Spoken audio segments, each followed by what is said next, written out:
Atod sa atong unang pagbasa, ang kaluwasan para sa tanan nagikan ra gyud ni Hesus, kay ang dugo sa mga turong baka ug ang mga seremonyas sa mga pari nagihimo sa wap-amataw si Hesus dili makaluwas. Kay kung makaluwas pa kuno, dili unta balik-balikon matag tuig ang paghimo niya. Si Hesus, pag-abot na niya, mihatag na siya sa kaluwasan. Kamurong ni adinhi inyong paminaw, luwas na mo.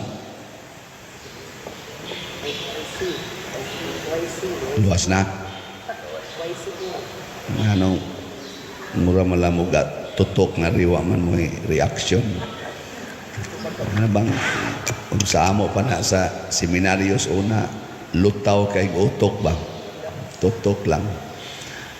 Kinahanglan kay bao kita kung naluwas na tao mo nang mobilib sa kuan ng ubang mga sikta na moingon ako luwas na. Nya unsa may ilang gibasihan, mituo man ko ni Kristo isip bugtong manluluwas. Akong Ginoo og manluluwas, pana luwas na ko kay mituo man ko. Sakto na dili.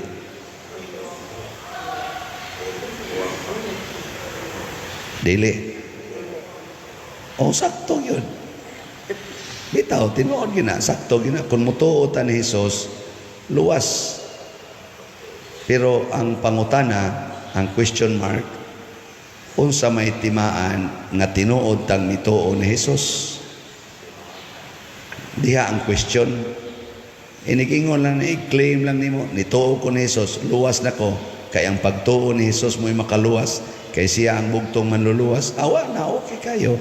Huwag itay lalis diha. Karon ari na to pruibahan, kinsa may tinuod nga mituo ni Hesus. Lingian ay mong tupad. Unsa man ka, tinuod gyud kang nituo ni Hesus? Pangutana, tinuod ba? Nya kinsa may tinuod nga mituo ni Hesus? Ani asa tong ebanghelyo, dili tong nag-ila niya nga inahan, dili tong nag-ila niya nga igsuon ko ni Hesus. Nituom sa to silang Hesus. Pero wa to i-honor ni Hesus nga ang imong inahan, ang imong igsuon, ana. Iyang giklaro. Siya, kinsa may akong inahan, kinsa may akong igsuon, pasabot kinsa may tinuod nga midawat nako, isip ako nga manluluwas. Iya dayong giingnan kaning nag-alirong niya. Siya, kini mo akong inahan ug akong mga igsuon. Kay matud pa niya dire, kay ang nagtuman sa bisan unsa nga gisugo sa Dios kaniya maoy akong mga igsuon ug akong inahan. Pasabot ang tinuod nga nagtuo nako nagtuman sa tanang gisugo sa Dios.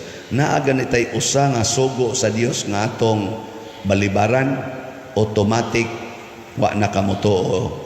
Di na na tinuod imong pagtuo. Basta naay usa kay tanan man, bisan unsa man. Di ba? Kinsa ninyo dinhi ang nituman gyud sa tanang sugo sa Ginoo. Asa kamo? Pulos mo impernohonon. Bitaw. Pero dili ang sala mo'y determinant factor, ha? Basig katuusa mo, naamagitay sa pader. Kani ba yung pagtuman? Kaning pagtuman ba? Apil ba ya diha ang atong pagkamakasasala? Kay katubitang kuan, katubitang sa to, tulisan, nagilansang tupad ni Hesus. Iya biyang giingnan, uban ka na ko, Ros Paraiso. Makasasala ba to? Si San Pedro, Maria Magdalena, mga apostoles, mga makasasala baya. Hasta gani ang ato mga santos, sama ni San Agustin, apil na ni San Vicente Ferrer, San Roque, karon si San Francisco de Sales, mga makasasala baya ni.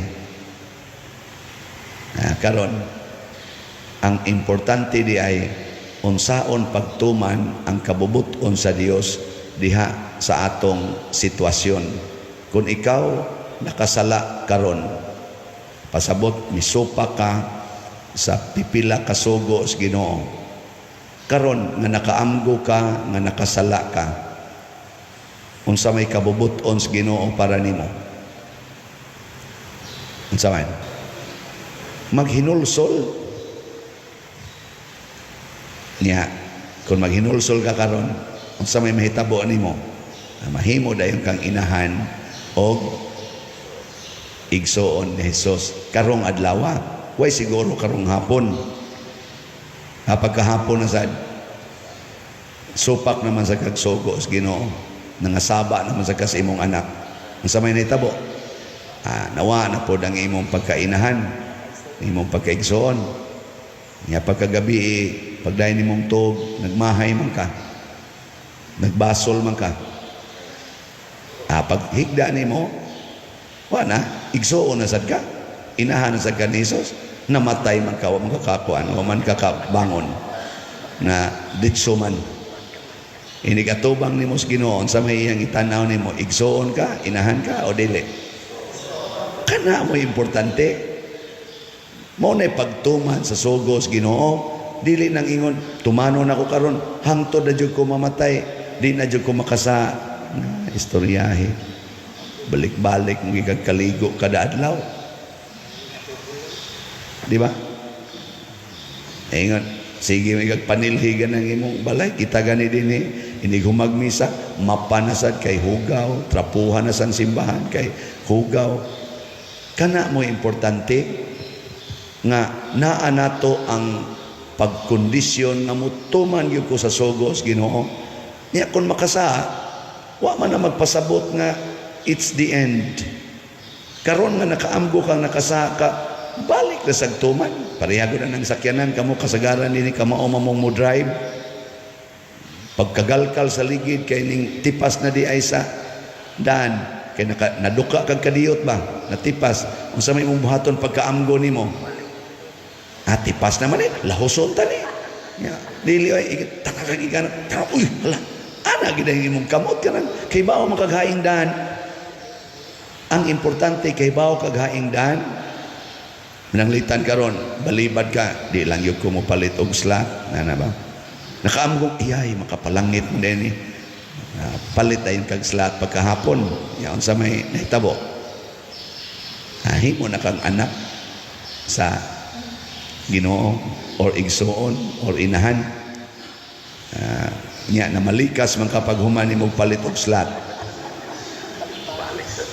Wa na to'y bili. Katong imong pagpalit og slot, wa na to'y bili mo na pagkaugma, palit na sa kagbago. Magmahay ka, makabalikas ko Lord, isip penalty sa akong kaugalingon, nagmahay ko, ako na sa ning palitag lain. Wala dyan ka niya kay, wala naman kay kwarta, di, wala sa ka mamalikas. Di, wala, perti na nimong langita. Di lang sa taron mo update kay basahonon pa tong mga nisod sa atong bangko. Pero ang atong SNJP karon ra ba ni Kutob Bernis ngayon ang inyong paliton kay murag daghan-daghan pa man to, napatingali is mga 5,000 ka-slots ang nahibilin. So tag 100 naman na atol na palitog maayo aron mahimo sa tang igsoon kay ug na kay kwarta ba pamalandungi unsay kabubuton sa Ginoo para sa imong kwarta, dili ang imo lang, ang ato lang yung kabubuton ba kay nanay kwarta ako nay ako nay magbuot mo na si St. Francis de Sales porti maning datuas iyang ginikanan, siya may kamagwangan sa ilang managsuon, porti pagid niyang brayta siya gyud mo gigroom sa iyang ginikanan nga mahimong sumusunod sa ilang mga kaliwat nga mga magistrate dito sa ilang lugar sa Geneva.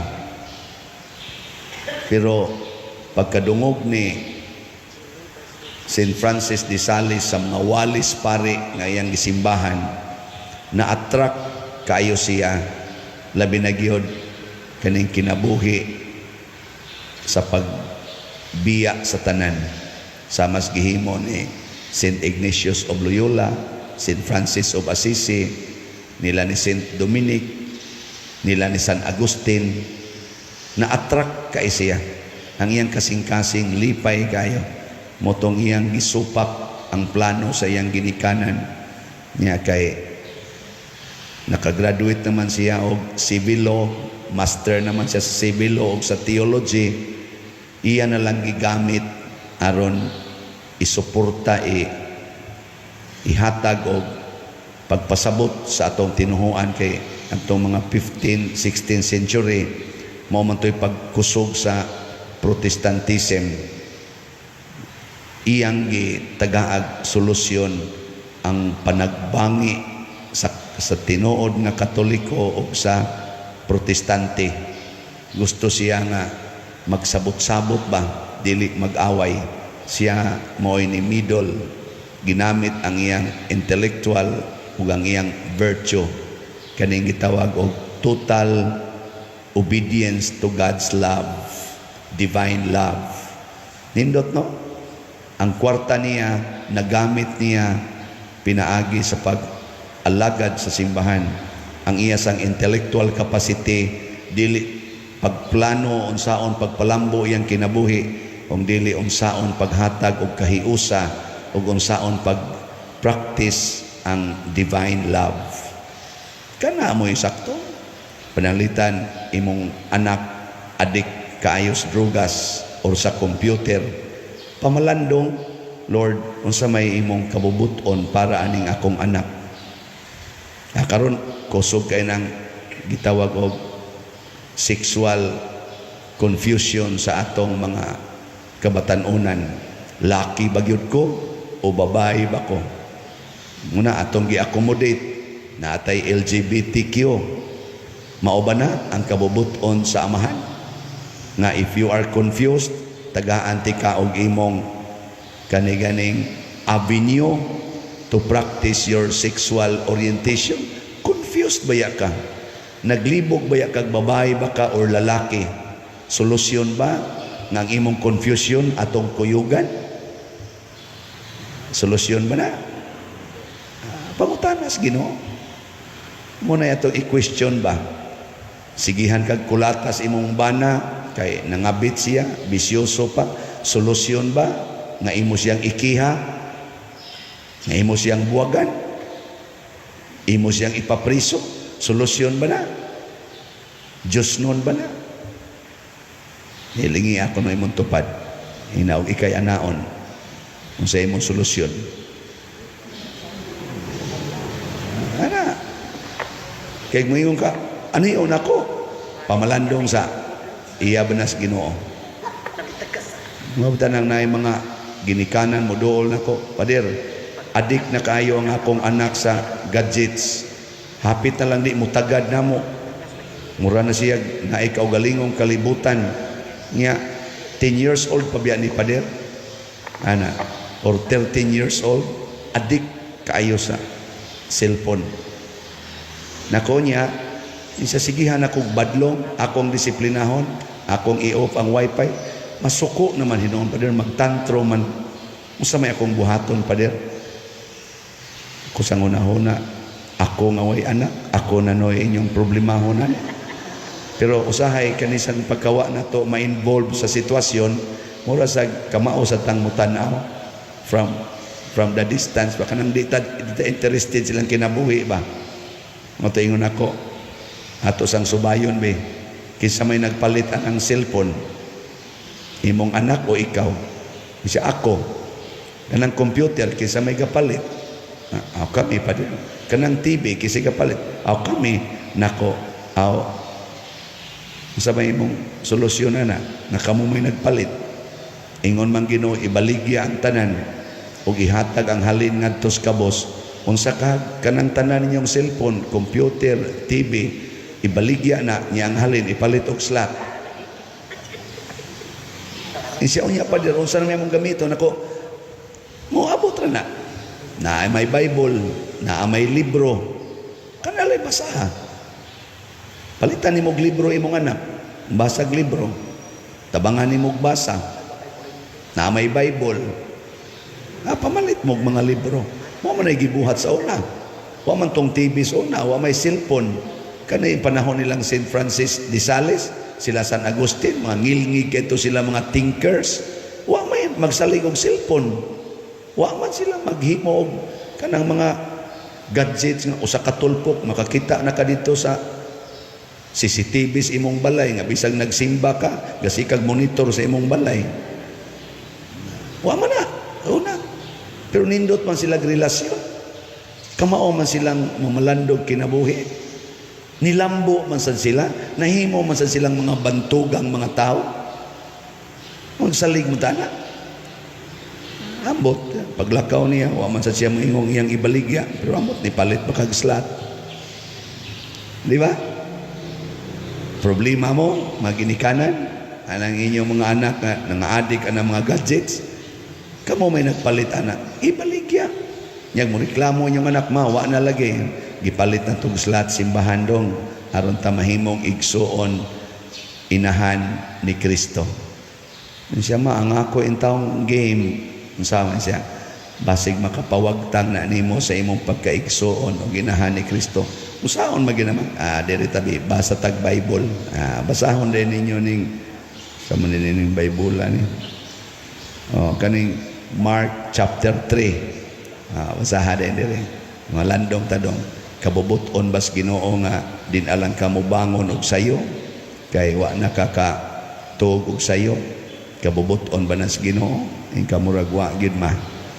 Siya kanang di nakamamahaw, kay mumata na kag alas 10, alas 12 udto. Kabubuton pa nas Ginoo dong. Ya murag wa na gid ma. Mga manok gani, mumata man gani, inigsidlak sa adlaw, kadang iba nagbanag sa adlaw. Ang tao na noon, lupig pa'y manok, baboy gani, mumata. Ang tao, murag, lupig pa'y baboy, di na yun mumata. Sige mong basa, maingon din na yung mga anak, muundang na lang kong school. Nga naman, mauwaw ko sa akong mga kauban na na-cellphone, ako mauwaw ko nila nga murang ko public ignaw kay wa ko'y gadget. Ingon din ka, basa na sa kag Bible. Adto na sa Mateo chapter, ano to sa tong chapter? Chapter 5 man siguro na. The 8th Beatitude, bulahan kamo kung bugal-bugalan, bulahan kamo kung daog-daogon, tungod kay nagsunod mo kanako. Pagbaya kamo og paglipay, kay dako ang ganti nga ihatag sa inyo sa Ginoo. Mingon din imong anak, bitaw man no, sagdilag bugal-bugalan ko, basta nagsunod ko sa Ginoo. Di ba kanindot ana no? Nindog tayo.